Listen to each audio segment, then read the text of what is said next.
tal? Bienvenidos. Vamos a revisar a continuación algo acerca de las propiedades termodinámicas. Generalmente, cuando hablemos acerca de la materia y sufra alguna transformación, va a venir acompañada de cierta liberación o de absorción de energía, que como sabes, puede ocuparse en sus diferentes formas como mecánica, eléctrica, luminosa o calorífica. Nosotros sabemos que hay una ley fundamental que nos dice que tanto la materia como la energía en total en el universo deben de permanecer constante. Es decir, que solamente se van a transformar, pero siempre se va a mantener la misma cantidad. Tenemos dos conceptos, temperatura y calor, a pesar de que parecieran ser lo mismo, pero son diferentes, ya que la temperatura se refiere a la magnitud de la energía térmica. En cambio, el calor es la transferencia de energía térmica entre dos cuerpos a diferentes temperaturas. Ahora bien, si vamos a estudiar una porción del universo, a esta porción le vamos a llamar sistema. Y el sistema puede venir en tres categorías, como un sistema abierto en el cual puede haber intercambio de materia, así como intercambio de calor. Un sistema cerrado en el que solamente hay intercambio de calor, pero no de materia. Y un sistema aislado en el que no hay ni intercambio de calor ni intercambio de materia. Puedes identificar a continuación de los objetos cuál es un sistema abierto, cerrado y aislado. ¿Ok? También tenemos procesos que van a ser exotérmicos y endotérmicos. Por ejemplo, un proceso exotérmico es el que nos libera energía. En una reacción química en la cual se libera energía, pues vamos a tener un proceso exotérmico. Por ejemplo, el hidrógeno. El hidrógeno, al mezclarse con oxígeno por medio de una chispa, puede reaccionar de una manera bastante violenta, liberando gran cantidad de energía. Por ejemplo, en el desastre del Hindenburg, en 1937. Fue un globo aerostático inflado con casi 200.000 metros cúbicos de hidrógeno. Entonces, bueno, pues las consecuencias aquí están.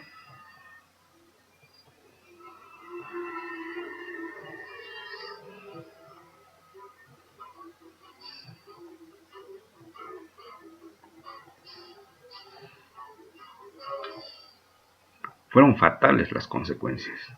Es un proceso térmico. ¿Por qué? Porque liberó calor hacia los alrededores. Otro proceso exotérmico cuando encendemos la llama de la estufa, el gas, la combustión. Aquí tenemos un proceso exotérmico. Al mezclar cesio con agua,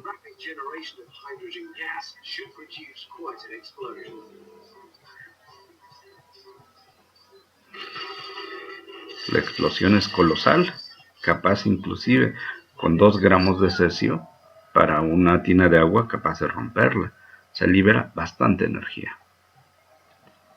Ahora bien, un proceso endotérmico es el contrario del exotérmico, es decir, es un proceso que requiere que nosotros agreguemos energía al sistema para que este proceso se pueda llevar a cabo. Por ejemplo, la electrólisis, o aquí la descomposición del óxido de mercurio. Cuando calentamos óxido de mercurio en un tubo de ensayo, le estamos agregando calor al sistema, le estamos agregando energía en forma de calor. Entonces, el óxido de mercurio se descompone tanto en mercurio, que es líquido, como en oxígeno, que escapa. Aquí lo tenemos. Absorbe calor a partir de los alrededores. En cambio, una exotérmica libera calor hacia los alrededores. Muy bien, en química tenemos cambios asociados por medio de la primera ley de la termodinámica, en la cual decimos que la suma del intercambio de calor entre el sistema y los alrededores y el trabajo realizado nos va a constituir el cambio en energía interna. Tenemos como convención lo siguiente: si el sistema lleva a cabo un trabajo sobre los alrededores, el signo va a ser negativo. Pero si los alrededores llevan a cabo un trabajo sobre el sistema, el signo es positivo. Ahora bien, ya habíamos hablado del proceso endotérmico, donde se agrega calor al sistema. Entonces estamos hablando de un signo positivo.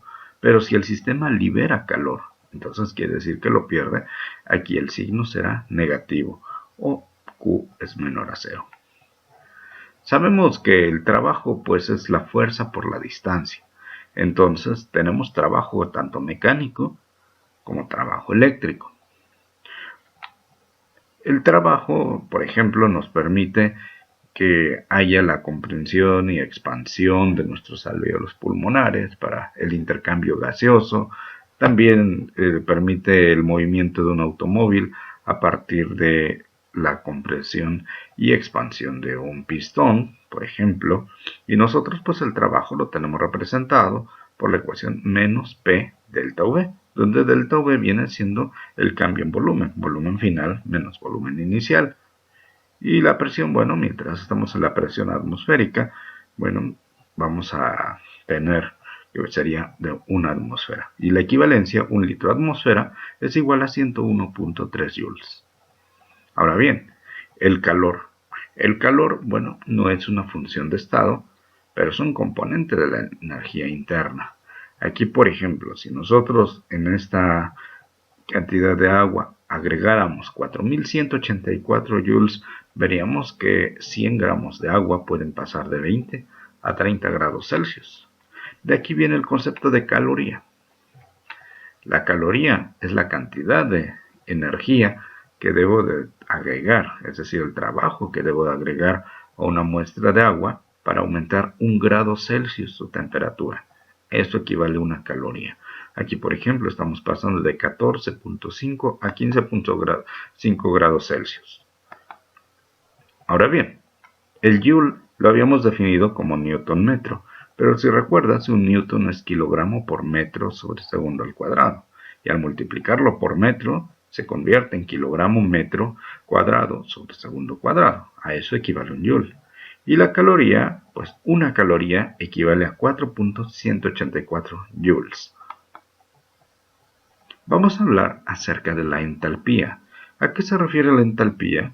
Bueno, pues esta unidad termodinámica nos va a ayudar para cuantificar el flujo de calor hacia adentro o hacia afuera de un sistema.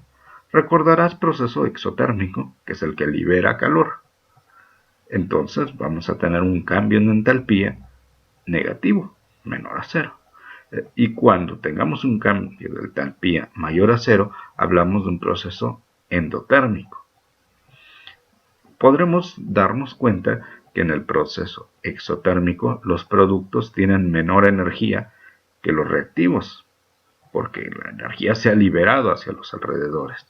Ahora bien, en el proceso endotérmico los productos tienen mayor energía que los reactivos. Claro, pues porque los productos han absorbido energía de los alrededores. Ahora, ¿el cambio de entalpía es positivo o negativo? Bueno, el sistema que absorbe calor, ya lo dijimos, es endotérmico. Por lo tanto, va a ser positivo. Aquí, por ejemplo, si pasamos el hielo, que es agua sólida, a líquida, entonces vamos a tener un cambio de entalpía positivo, puesto que tuvo que haber absorbido calor de los alrededores para poder llevar a cabo la fusión del hielo, es decir, para que se derrita. 6.01 kilojoules por cada mol de hielo, es decir, por cada 18 gramos de agua. Ahora, ¿qué pasaría si es negativo? Bueno, pues el sistema cede calor a los alrededores. Por ejemplo, aquí lo estamos representando. La combustión del metano con oxígeno genera dióxido de carbono y agua y se está liberando esta cantidad de energía hacia los alrededores. Entonces tenemos que el sistema cede calor y por lo tanto pues es negativo. Se liberan 890.4 kilojoules por cada mol de metano, es decir, por cada 16 gramos de metano que entra en combustión a 25 grados Celsius y una atmósfera. Las ecuaciones termoquímicas nos van a permitir justamente conocer esta cantidad de energía que se puede transferir, ya sea recibiéndola o ya sea transmitiéndola hacia los alrededores. y siempre se refieren sobre el número de moles de sustancia. Ahora bien, si nosotros tuviéramos el proceso inverso, suponiendo que ahora no vamos a fundir el hielo, sino lo vamos a congelar, el agua líquida que pasa al estado sólido, vamos a tener exactamente el mismo valor, 6.01 kilojoules, pero con el signo contrario, es decir, sería ahora negativo.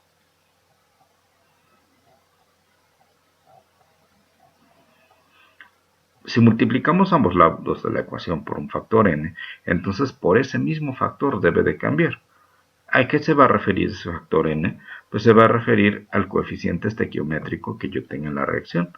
Por ejemplo, aquí tengo el doble, entonces requiero el doble en la entalpía. Si originalmente de sólido a líquido era 6.01 kilojoules, ahora de 2 moléculas de agua va a ser el doble, 2 por 6.01, 12.0 kilojoules. Vamos a revisar el siguiente ejemplo. ¿Cuánta energía existiría en el proceso de formación de 296 gramos de hierro en la reacción siguiente? Si tenemos que la entalpía de formación estándar es de menos 852 kilojoules por cada mol.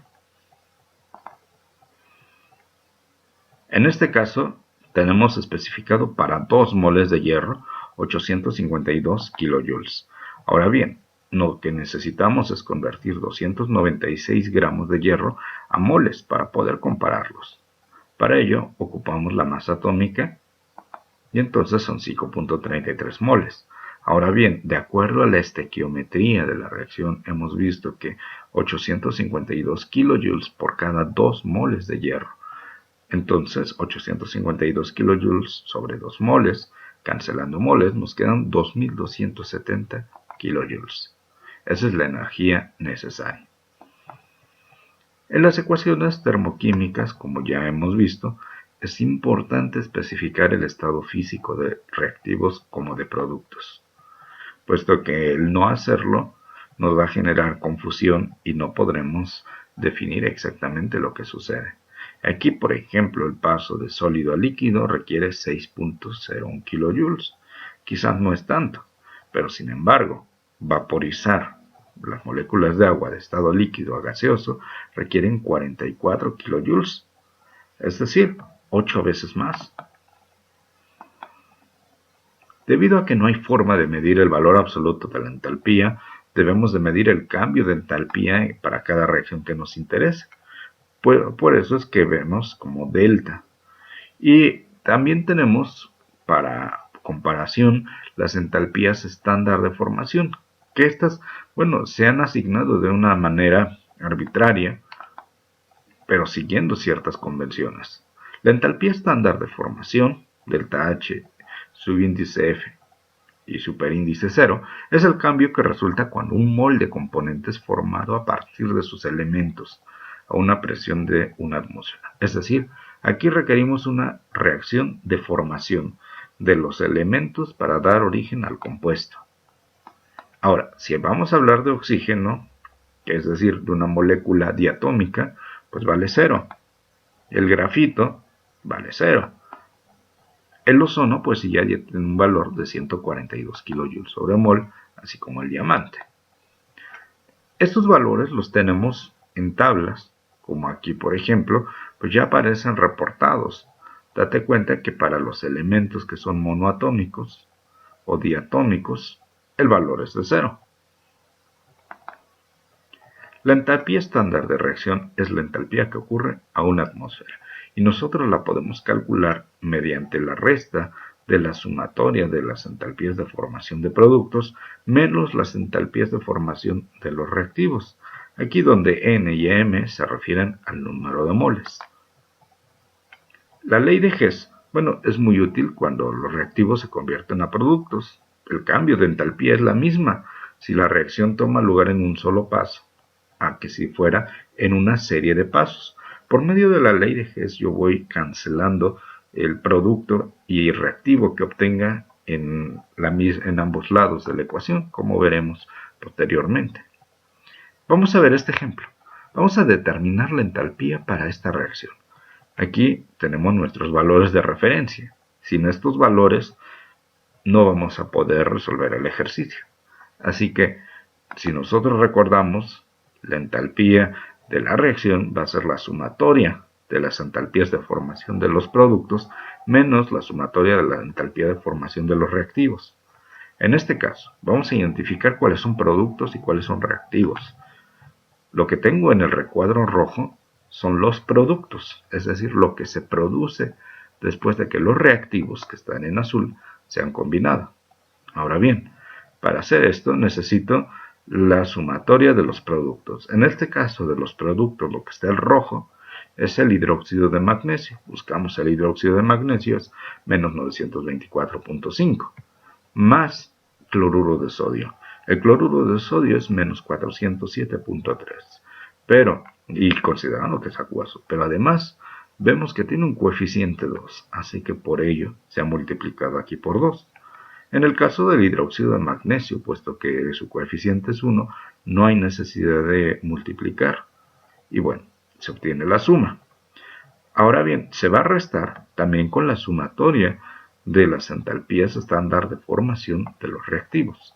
Es decir, para el cloruro de magnesio sólido, que es menos 641.8, sumado con el doble, por este coeficiente 2, del hidróxido de sodio acuoso, el cual es de menos 469.1. Y bueno, todo en kilojoules sobre mol. Al efectuarlo, obtenemos la entalpía de la reacción, que es menos 159.1 kilojoules sobre mol. Se trata de una reacción exotérmica. Muy bien, es momento de que hagas una pausa en el video para que realices este ejercicio, en el cual ahora te damos la entalpía de la reacción y tú deberás saber la entalpía de formación del óxido de magnesio. Muy bien, ahora vamos a aplicar la ley de Hess para calcular la entalpía de formación del disulfuro de carbono líquido.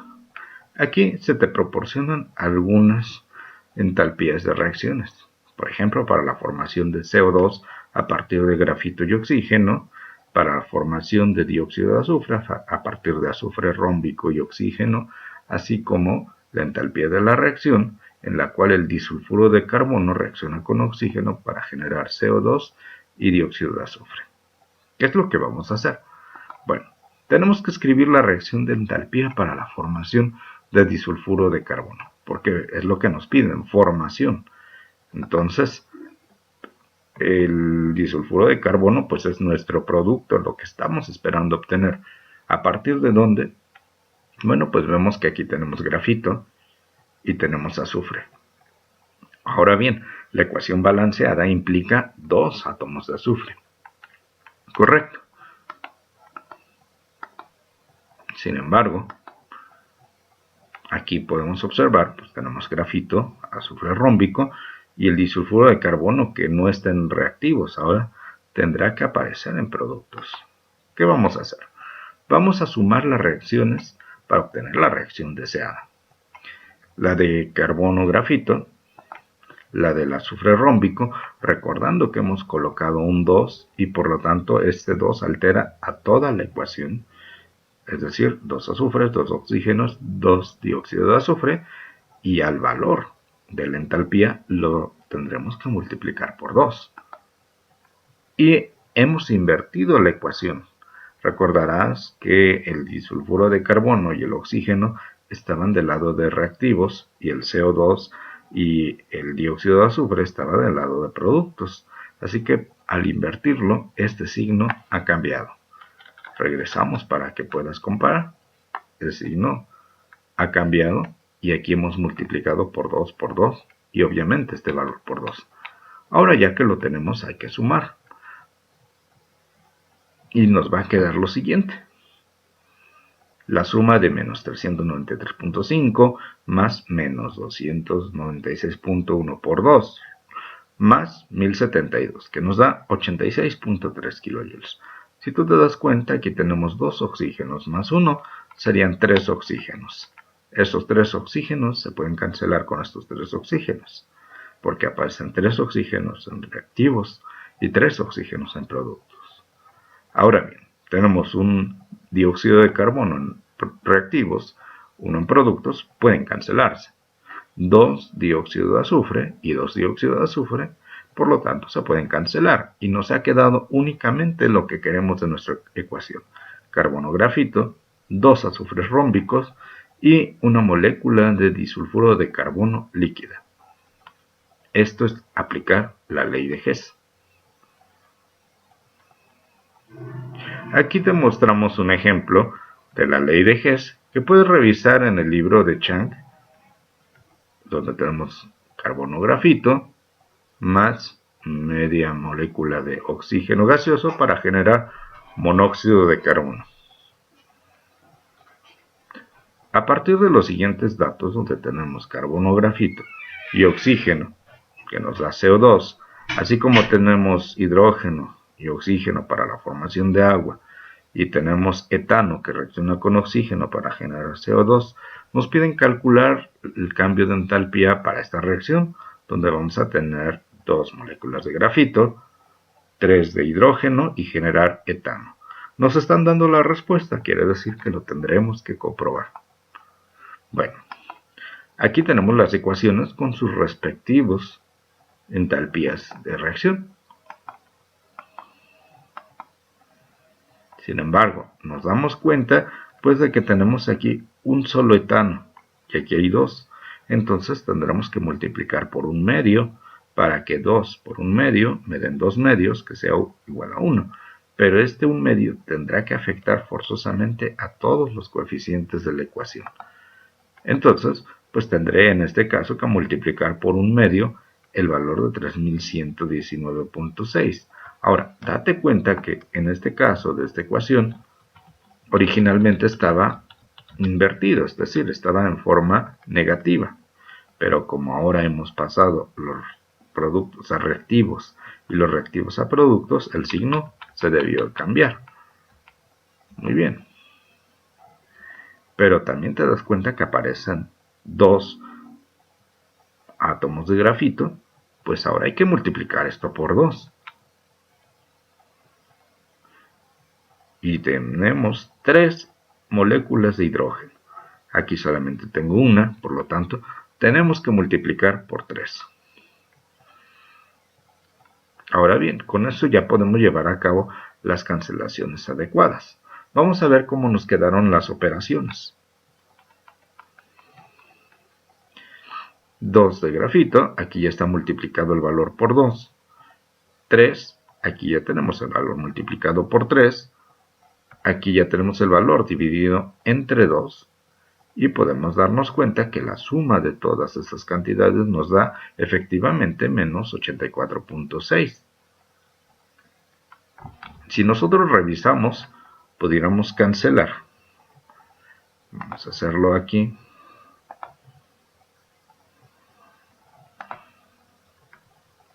El grafito permanece, el hidrógeno permanece, pero el dióxido de carbono se cancela.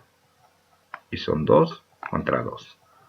El agua, que tenemos 3 moléculas de agua líquida, también se cancela. El etano pues no se cancela, ese me interesa que permanezca. Ahora bien, aquí tenemos 2 moléculas de oxígeno. Y 2 viene siendo lo mismo que 4 medios. 4 medios lo sumo con 3 medios me va a dar 7 medios, que justamente es lo que puedo cancelar de este lado. Así que me queda efectivamente etano, sin cancelar, me quedan 3 moléculas de hidrógeno, así como 2 carbono grafito. Y la suma de todas estas cantidades nos va a dar menos 84.6. Muy bien, es momento de que ahora realices este ejercicio. Continuamos. Utilizando las entalpías estándar de la tabla de entalpías, determina la entalpía de la siguiente reacción. Ok, la entalpía es una función termodinámica que se relaciona con la primera ley. Se debe de conservar la energía, aunque ésta se va hacia los alrededores, pero sin embargo, pues si pudiéramos conjuntar toda la energía del universo, veríamos que permanece constante. Habíamos hablado que cuando la reacción libera calor, tenemos una reacción exotérmica, y por otro lado, cuando absorbe calor, es una reacción endotérmica. La primera ley nos considera las variaciones de energía, pero no nos va a decir si un proceso específicamente se va a producir y en qué medida. Para ello, vamos a hablar de procesos espontáneos, en comparación de procesos que no lo son. Por ejemplo, una cascada que corre cuesta abajo es un proceso espontáneo. Un terrón de azúcar se disuelve en una taza de café. El agua se congela a menos de 0 grados Celsius y un hielo se funde a más de 0 grados Celsius. El calor va de un objeto más caliente a un más frío. Todos estos son procesos espontáneos. El gas que se expande, el hierro que se oxida al ponerlo en agua. Aquí, por ejemplo, tenemos procesos espontáneos. Abrimos la válvula y el gas va a ir de la zona más concentrada a la menos concentrada hasta que encontrar un equilibrio. Sin embargo, aquí no va a ser espontáneo que el mismo gas se comprima. Esto no va a suceder, a menos que agregamos una presión, una fuerza. Lo espontáneo, generalmente, si te das cuenta, pues es que las moléculas entran en desorden. Es más fácil desordenar que ordenar, seguramente. Si has mirado esas películas en cámara inversa, donde tiras una taza que se vuelve pedacitos, bueno, allí sí, mediante el efecto especial de recorrer la cinta en sentido contrario, pues sí verías que los pedacitos se vuelven a unir para formar la taza. Eso sería un proceso no espontáneo, porque lo que es espontáneo es que tú tiraste la taza y se hizo pedacitos. Genera más desorden. El concepto de que la entropía aumenta espontáneamente es la segunda ley de la termodinámica. La entropía, pues, es una medida de la aleatoriedad, es decir, el desorden de un sistema. Si quiero medir el cambio de entropía entre un estado final y un estado inicial, pues viene siendo la resta entre ambos. Si este cambio resulta en un incremento en la aleatoriedad, entonces quiere decir que la entropía aumentó, porque aquí tenemos un valor mayor que uno menor.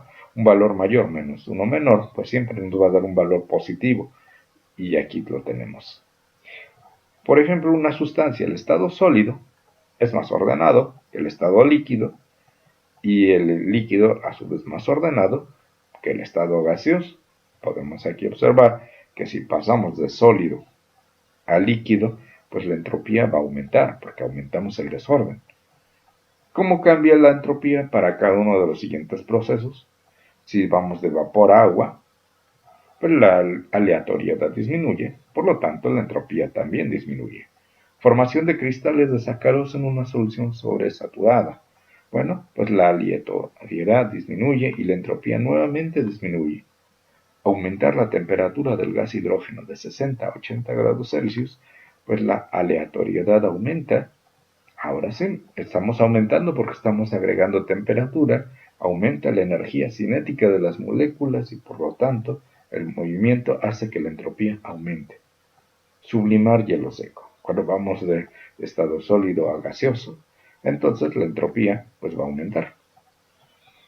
Aquí tenemos las dos leyes de la termodinámica.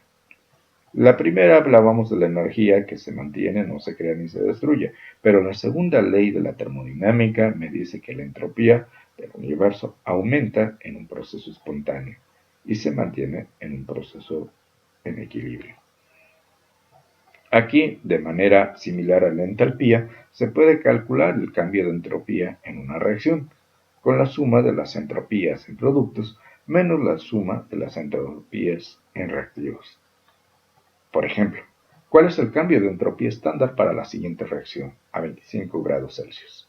Nos vamos a dar cuenta que tenemos entropías estándar para cada uno de los reactivos, así como de la del producto.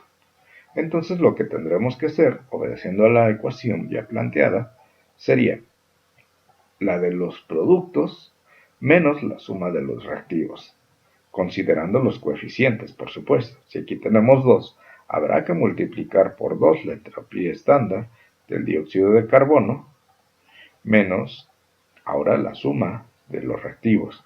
Pero nuevamente tenemos un 2 en el monóxido de carbono, más 1 para el oxígeno. Ya sustituyendo los valores nos va a dar un cambio de entropía pues, negativo.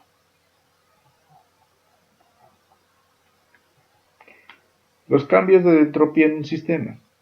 Por ejemplo, si un sistema produce más moléculas que las que consume, entonces vamos a tener un cambio de entropía positivo, es decir, va a aumentar la entropía. Sin embargo, si disminuimos el número de moléculas, la entropía también va a disminuir. Por ejemplo, aquí nos piden, observe la siguiente ecuación química, nos piden predecir si la entropía va a ser mayor a cero o menor a cero. ¿Qué observamos? Nosotros tenemos dos moléculas en reactivos, pero de esas dos moléculas en reactivos se generaron tres moléculas en productos. Es decir, pasé a un estado donde genere más moléculas. Y estas tres moléculas pueden estar más desordenadas que solo tener dos. Así que, por lo tanto, vamos a un estado de menor a uno de mayor entropía. Por tanto, aumenta la entropía del sistema y delta S del sistema es mayor a cero. Practica con este ejercicio lo aprendido. Observa la siguiente ecuación y predice el cambio de entropía si va a ser positivo o negativo. Muy bien, ahora a partir de estos valores, calcula el cambio de entropía para la reacción, que aquí se muestra. Te damos aquí los valores. Ahora obtén el cambio de entropía para la siguiente reacción.